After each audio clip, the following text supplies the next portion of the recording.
আজ এক রাজকন্যার জন্মদিন। সে তার বাবা মার কাছে রাজকন্যা তো বটেই, আমার কাছেও একটু বেশি বিশেষ।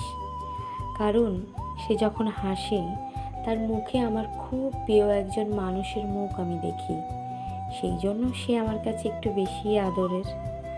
আজ তার জন্মদিন হবে, গিফট পাবো আর সঙ্গে সঙ্গে খুলে দেখবো না কি আছে, তা কখনো হয়? খুলতে তো হবেই।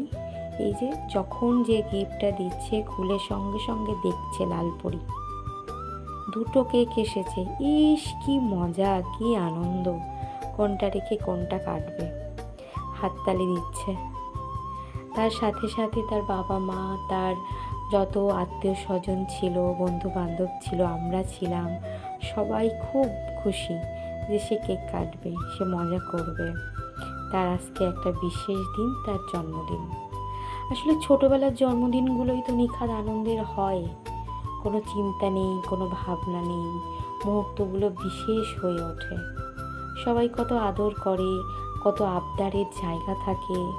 সেই দিন গোনা ছোটবেলার জন্মদিনগুলো মনে হয় সেই বছরের প্রথম থেকে একটা একটা একটা দিন গুনে গুনেই সেই বিশেষ মুহূর্ত।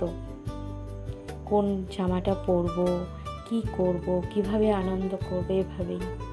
বড় হওয়ার সাথে সাথে জন্মদিনগুলো কেমন একটু ফিকে পড়ে যায়, সেই আনন্দটা আর থাকে না।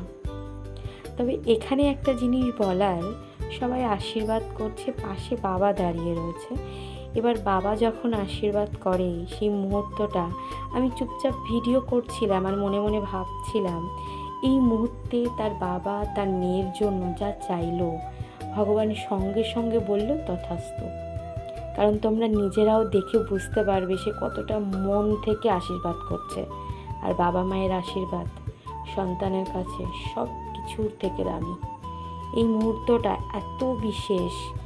আসলে বাবা পাশে দাঁড়িয়ে আছে মানে পৃথিবীর সব কিছু অনেক বেশি সহজ, অনেক বেশি নিরাপদ, তাই না? খাবারের আয়োজন চলছে। আমার সেদিন সোমবার ছিল, তো আমার নিরামিষ, আমি কিছু খাইনি। হ্যাঁ, খাইনি বলবো না, পায়েস খেয়েছি, মিষ্টি খেয়েছি, কোল্ড ড্রিঙ্কস খেয়েছি। তারপর আসার পথে এটা দেখে লোভ লাগলো, চলো একটুখানি বরফ গোলা খাই রং মাখিয়ে। তো আমরা তিনজনই খেলাম। খেয়ে আমরা বাড়ি ফিরছি, সাথে আবার দেখা হয়ে গেল এই যে বিড়াল ছানা।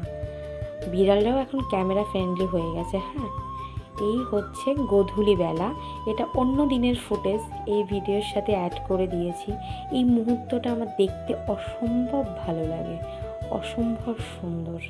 আস্তে আস্তে সূর্য ডুবে যাচ্ছে আর চাঁদ মামা উঠে আসছে, অপূর্ব একটা মুহূর্ত।